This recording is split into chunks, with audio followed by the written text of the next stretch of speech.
Assalamualaikum warahmatullahi wabarakatuh. Selamat berjumpa kembali di kelas Matematika dan Statistika untuk Biologi. Jadi pada minggu ini kita akan mendiskusikan topik terakhir dari regresi, yaitu apa yang kita sebut sebagai analisis regresi. Ya. Jadi coba kita perhatikan gambar ini, gitu ya, seperti ini. Jadi ini gambar di awal kuliah kita mengenai regresi, yaitu hipotesis atau model kita yang coba kita rekonstruksi untuk menggambarkan bagaimana porositas berkurang terhadap kedalaman ya di sini dalam kasus ini. Jadi saudara bisa lihat di sini ini ada dua garis kita hubungkan dengan linier. Yang pertama ini adalah bagaimana porositas berkurang terhadap kedalaman untuk batuan di suatu daerah dengan thermal gradient sebesar 35 derajat Celcius per kilometer. Ya. Nah, garis yang kedua ini adalah model kita yang menggambarkan bagaimana porositas berkurang terhadap kedalaman untuk suatu batuan di mana mempunyai thermal gradient sebesar 26 derajat per 1 kilo gitu ya. Nah, sekarang pertanyaan kita, apakah model kita ini cukup bagus gitu ya? Karena kita harus hati-hati dengan model kita. Karena seperti kita diskusikan di awal, salah satu tujuan besar dari regresi kita ini, gitu ya, kita ingin melakukan prediksi terhadap data yang tidak ada di range kita ini, gitu ya, seperti itu. Nah, prediksi ini bukan main-main. Kalau di industri itu urusannya dengan uang besar tuh, misalnya porositas ini, gitu ya, kayak gitu itu bisa mengimplikasikan apakah suatu reservoir migas, katakan seperti itu, ekonomis atau tidak berdasarkan nilai porositas ya. Jadi prediksi ini bukan main-main. Kemudian pertanyaannya, apakah kita cukup percaya diri gitu ya, menggunakan garis ini gitu ya, atau menggunakan garis ini untuk mempredik nilai porosity misalnya di kedalaman 4 kilo gitu ya. Kita mau melakukan pengeboran sampai dengan kedalaman 4 kilo misalnya ya. Jadi apakah model regresi kita itu cukup baik gitu ya, jelek atau so-so gitu ya. Nah, ini bagaimana kita menilainya? Nah, ini yang akan kita diskusikan dalam analisis regresi ini gitu ya. Yang akan coba kita turunkan lah sedikit analisisnya. Oke ya, jadi sekarang coba akan kita analisis bagaimana garis regresi kita, apakah baik, buruk, atau so-so seperti yang saya sebutkan tadi ya. Nah, ini metode yang kita gunakan ya, kembali lagi metode yang kita adopt dari kawan-kawan matematik ya. Jadi ini kita namakan ini analisis regresi ya.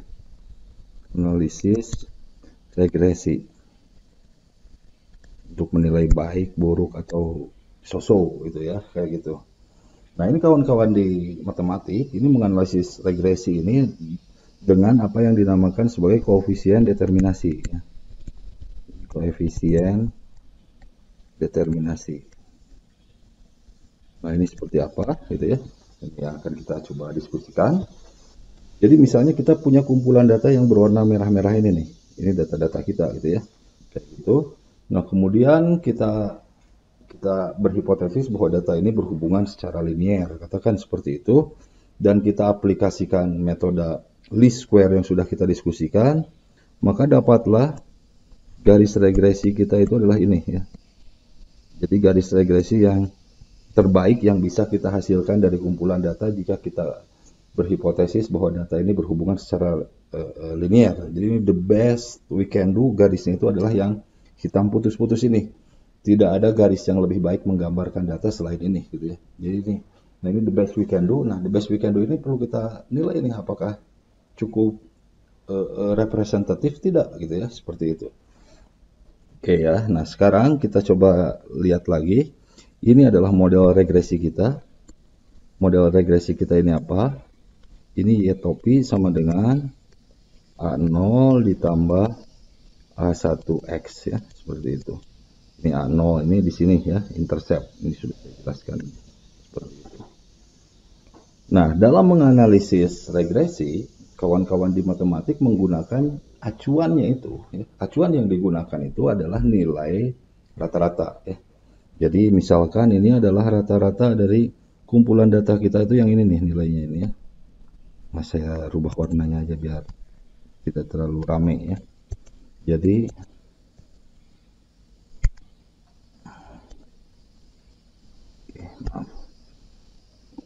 Jadi ini adalah nilai rata-rata dari kumpulan data, misalnya ya, seperti itu. Jadi ini adalah nilai rata-rata kita. Nah, inilah yang dijadikan acuan dalam menilai baik buruknya garis regresi. Jadi nilai rata-rata gitu ya. Nah, sekarang kita ambil satu nilai di sini. Bukan satu nilai, satu data ya. Saya hapus dulu, ini terlalu rame nih. Saya ambil satu nilai ya.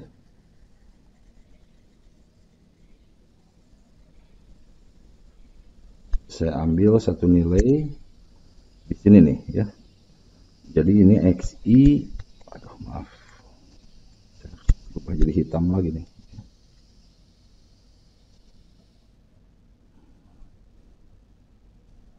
Oke, udah hitam. Ini misalnya XI, YI ya, itu data kita di sini. Nah, sekarang kita lihat gitu ya. Ini di garis kita ini tentunya nilainya adalah YI topi ya, seperti itu. Nah, sekarang kita lihat perbedaan nilai data dengan nilai acuan atau nilai rata-rata di sini ya. Jadi perbedaan itu mana dengan nilai rata-rata data itu? Ini adalah dari sini ya, sampai dengan sini ya. Nah, ini adalah perbedaan nilai data dengan nilai rata-rata ya. Nah, ini yang kita sebut sebagai itu ya. Jadi perbedaan antara data dengan rata-rata ini yang disebut sebagai deviasi total. Perbedaan nilai data dengan nilai rata-rata ya. Ini istilahnya adalah deviasi total. Oke ya. Nah, sekarang perbedaan antara data dengan model ya, ini. Perbedaan data dengan model itu segini ya. Nah, ini perbedaan antara data dengan model ya. Ini dinamakan sebagai deviasi sisa. Maaf. Dinamakan sebagai deviasi sisa. Oke ya. Nah, sekarang ada satu deviasi lagi, yaitu perbedaan antara model kita dengan nilai rata-rata atau segini ya. Nah, ini dinamakan sebagai deviasi akibat regresi. Deviasi akibat regresi yang ini ya. Akibat regresi. Oke ya. Nah, jadi ini kalau kita lihat deviasi total ini apa ya. Jadi saya tuliskan lagi di sini aja nih. Ya, deviasi total itu sama dengan apa? Deviasi total kita lihat itu sama dengan ya. Kalau kita lihat deviasi total itu dari sini ke sini ya. Jadi itu artinya apa? Itu adalah Y data kita ya, dikurangi dengan rata-rata simbolnya Y bar ya, seperti itu. Itu adalah deviasi total. Kemudian deviasi sisa apa? Deviasi sisa ini kalau kita lihat deviasi sisa itu ya, itu adalah perbedaan antara data kita dengan model kita ya. Jadi data kita itu adalah YI, model kita itu adalah YI topi ya, seperti itu. Itu yang kita sebut sebagai deviasi sisa. Nah, sekarang deviasi akibat regresi itu apa? Jadi deviasi akibat regresi bisa kita nyatakan ya, secara matematik deviasi regresi ya. Regresi itu apa? Itu sama dengan, nih kita lihat ya, deviasi regresi itu adalah perbedaan antara model, ini kita lihat model dengan nilai rata-rata ya. Jadi ini adalah sama dengan YI topi, Y model dikurangi Y rata-rata ya. Itu adalah deviasi akibat regresi. Nah, kemudian saudara bisa lihat juga secara geometri di sini ya. Secara geometri saudara bisa lihat bahwa deviasi total itu, deviasi total saya tuliskan di sini ya. Deviasi total itu sama dengan apa? itu sama dengan deviasi sisa ya, kita lihat. Jadi ini plus ini atau deviasi sisa ya.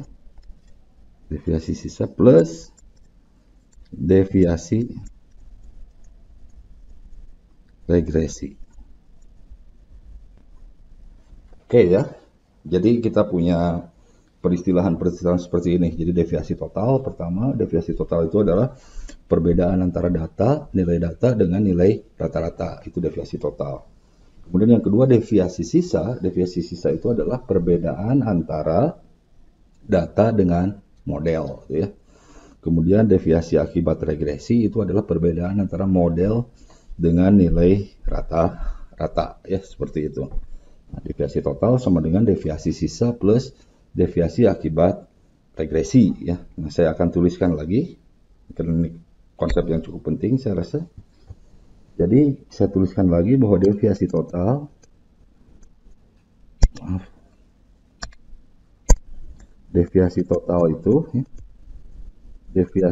itu sama dengan apa? Itu sama dengan deviasi sisa plus deviasi akibat apa? Regresi, ya. Seperti itu. Atau kalau saya nyatakan dalam bentuk matematik yang tadi, deviasi total itu adalah YI dikurangi Y rata-rata, ya, itu adalah deviasi total. Deviasi sisa itu adalah sama dengan apa? Sama dengan data kita dikurangi dengan model kita, YI topi, ya. Seperti itu. Sementara deviasi akibat regresi itu adalah perbedaan antara model dengan nilai rata-rata, ya, seperti itu. Oke, jadi ini deviasi. Nah, ini kembali lagi nih kawan-kawan matematik ini nggak tahu nih, saya ini ya suka sekali dengan yang namanya kuadrat, ya. Jadi kuadrat nih, mereka suka sekali dengan kuadrat nih. For some reason, tentunya scientific reason. Saya rasa mereka salah satu the best brain on earth lah, kawan-kawan matematik itu, ya, kayak gitu. Jadi kalau mereka bilang kuadrat ya kita percaya aja itu kuadrat memang, ya, seperti itu. Oke, jadi kalau kita kuadratkan ini gitu ya, kita akan dapat semuanya nih, semua data kita jumlahkan ya, kita kuadratkan. I sama dengan 1 sampai dengan N dari apa? YI dikurangi Y bar kuadrat. Ini adalah deviasi total dikuadratkan ya. Ini sama dengan ini, ini adalah deviasi sisa dikuadratkan ya. Topi dikuadratkan. Oke ya. Seperti itu. Ini plus apa nih? Ya.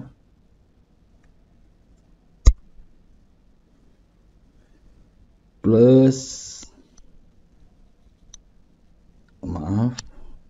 deviasi akibat regresi dikuadratkan ya. Sigma I sama dengan 1 sampai dengan N dari YI topi dikurangi Y bar dikuadratkan ya. Jadi jika deviasi, semua deviasinya itu kita kuadratkan. Kenapa dikuadratkan ya, tanya sama kawan-kawan matematik ya, seperti itu. Nah, ini ada peristilahan ya. Nah, ini disebut sebagai deviasi total ini ya.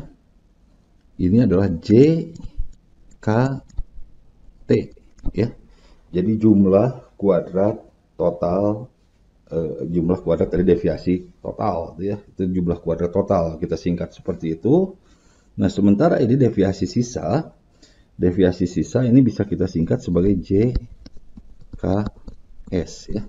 Jadi jumlah kuadrat sisa. Sementara ini adalah jumlah kuadrat yang ini ya. Ini adalah jumlah kuadrat akibat regresi. Jadi kita bisa tuliskan ini JKR. Ya. Nah, jadi ini peristilahan saja gitu ya. Nah, kemudian kalau kita lihat nilai JKT ini gitu ya. Ini adalah konstan kan? Ya enggak? Konstan. Jadi yang berubah-berubah itu apa?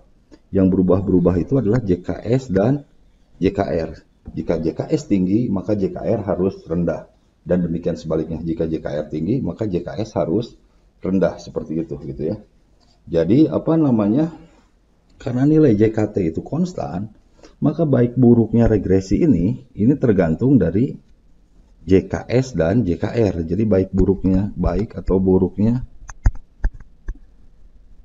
buruk dari garis regresi ya. Garis regresi itu tergantung dari JKS dan JKR.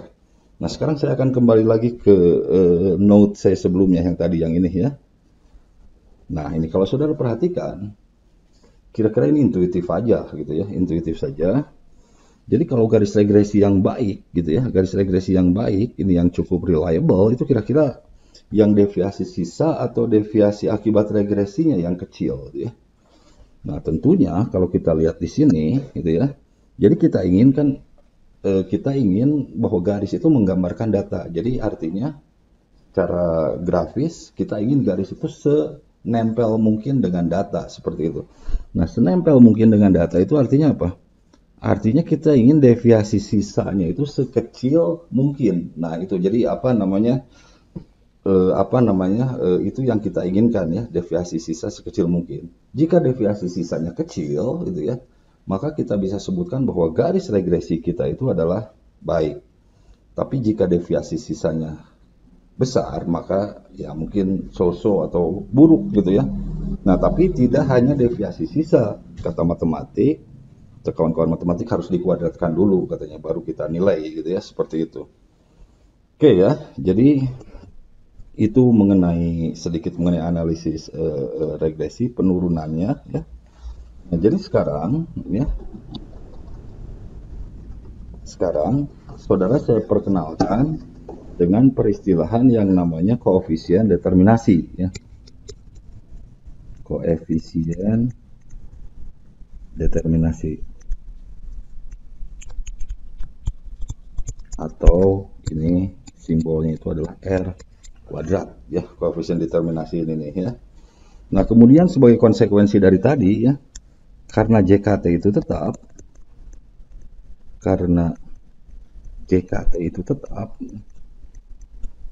ini tetap tadi saya sebutkan, tapi akan saya tuliskan, jika JKR besar,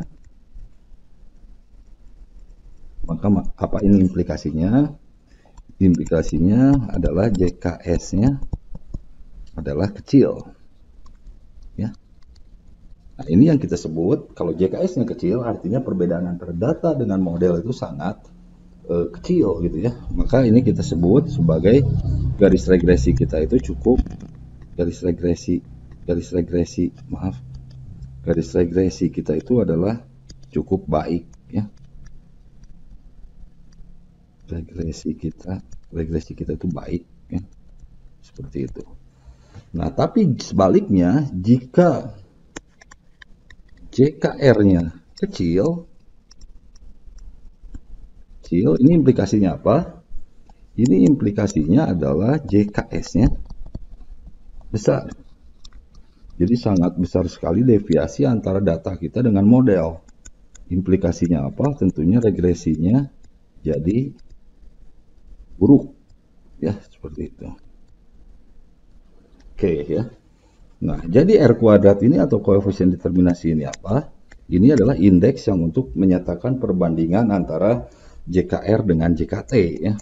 Jadi R kuadrat ini adalah JKR dibandingkan dengan JKT ya, seperti itu. Jadi indeks saja dari logik yang tadi saya ceritakan gitu ya, seperti itu. Nah, ini sering juga disebut sebagai koefisien di bahasa Indonesia, koefisien korelasi darab ya, seperti itu, kayak gitu. Nah, jadi kalau kita analisis ini, JKR nggak mungkin lebih besar dari JKT, pasti lebih kecil dari JKT gitu ya, seperti itu.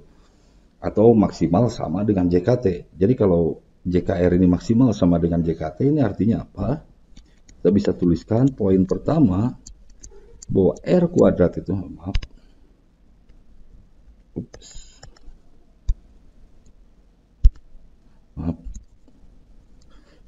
artinya apa? Artinya bahwa R kuadrat ini, ya, jadi ini poin kita yang pertama nih ya. Poin kita yang pertama bahwa R kuadrat ini nilainya ada di antara 0 dan 1. Ya, seperti itu, kayak gitu. Nah, jadi ini arti R kuadrat itu ada di antara 0 dan 1 gitu, seperti itu. Nah, yang regresi yang baik itu yang apa gitu ya? Yang JKR-nya besar. Sehingga JKS-nya kecil. Kalau JKR-nya besar artinya apa? Nilai R kuadratnya itu akan besar gitu ya, seperti itu.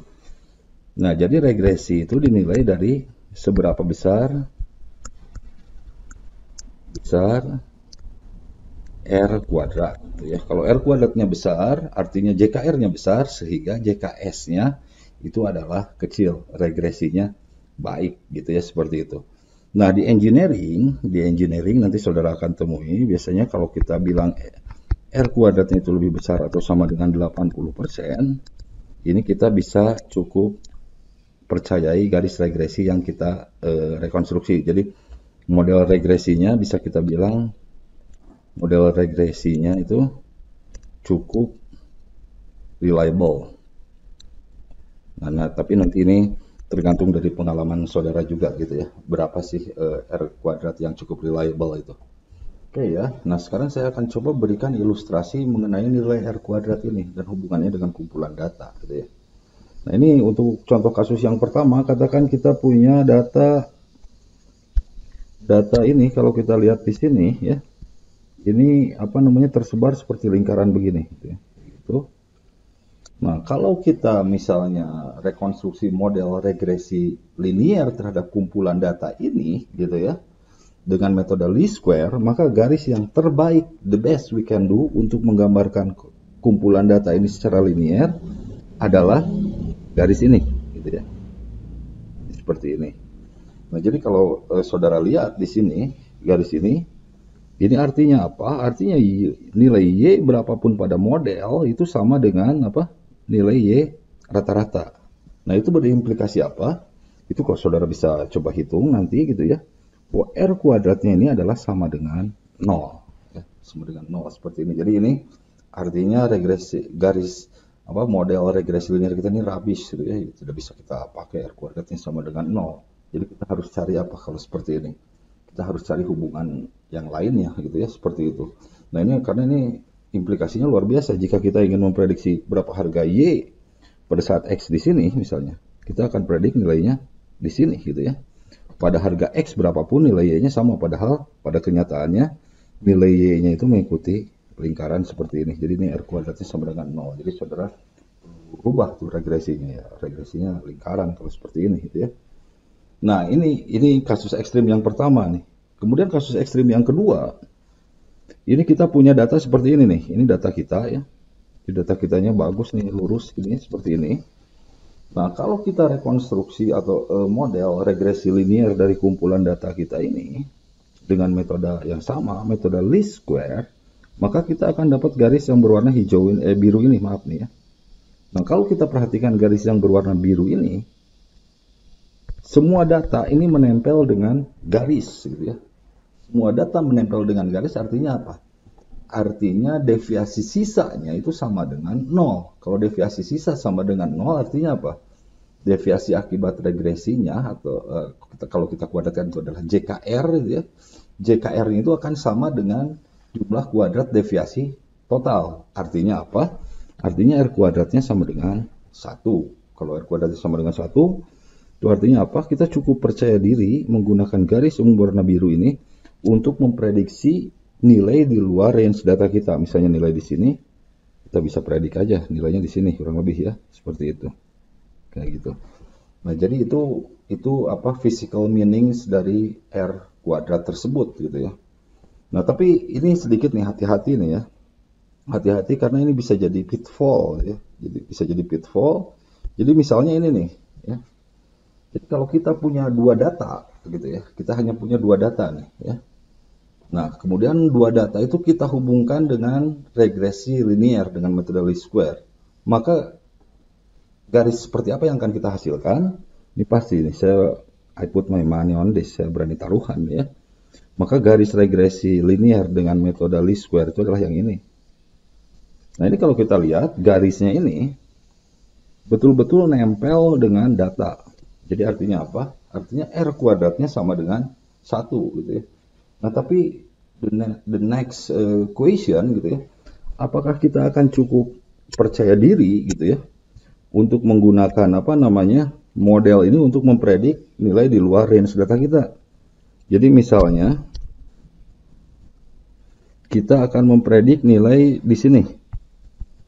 Ya, berapa nilai Y ketika X-nya di sini nih ya. Seperti itu. Apakah kita cukup percaya diri untuk mengekstrapolasi garis ini sehingga kita dapat misalnya XI ya, YI di sini. Apakah kita cukup percaya diri? Gitu ya. Nah, ini juga nih. Jadi ada satu hal juga gitu ya. Kalau kita dapat R kuadratnya itu besar, itu jangan terlalu gembira gitu. Don't celebrate too early ya. Jika saudara dapat R kuadratnya itu besar, ntar dulu R kuadrat besar itu out of berapa data. Kalau dari 2 data, ya R kuadratnya pasti 1 kalau kita hubungkan dengan linear gitu ya. Nah itu jadi ini regresi ini, ya ini salah satu metode statistik gitu ya. Itu sangat tergantung juga dengan jumlah data gitu ya. Kalau saya pribadi gitu ya, misalnya gitu ya, saya akan lebih percaya diri dengan model regresi saya meskipun R kuadratnya sama dengan 0,6 gitu ya. Dan jika R kuadrat sama dengan 0,6 itu didapatkan dari 2000 data dibandingkan R kuadrat sama dengan 1 dari 10 data gitu ya, seperti itu. Nah, jadi itu ingat R kuadrat itu harus kita perlakukan juga dengan hati-hati. Jadi out of berapa data gitu R kuadratnya gitu ya. Gitu. Jadi hati-hati juga dalam menginterpretasikan ya seperti itu.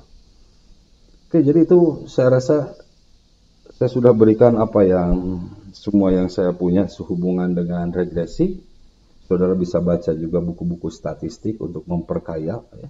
Jadi yang saya ajarkan di sini hanya yang fundamentals saja ya, regresi linear sederhana, regresi kuadratik sederhana, regresi eksponensial, push regression, dan yang terakhir bagaimana kita menilai garis regresi, apakah bagus atau rabis gitu ya, seperti itu. Jadi nah untuk model-model regresi yang lain silahkan saudara baca buku-buku statistik gitu ya untuk memperkaya saudara.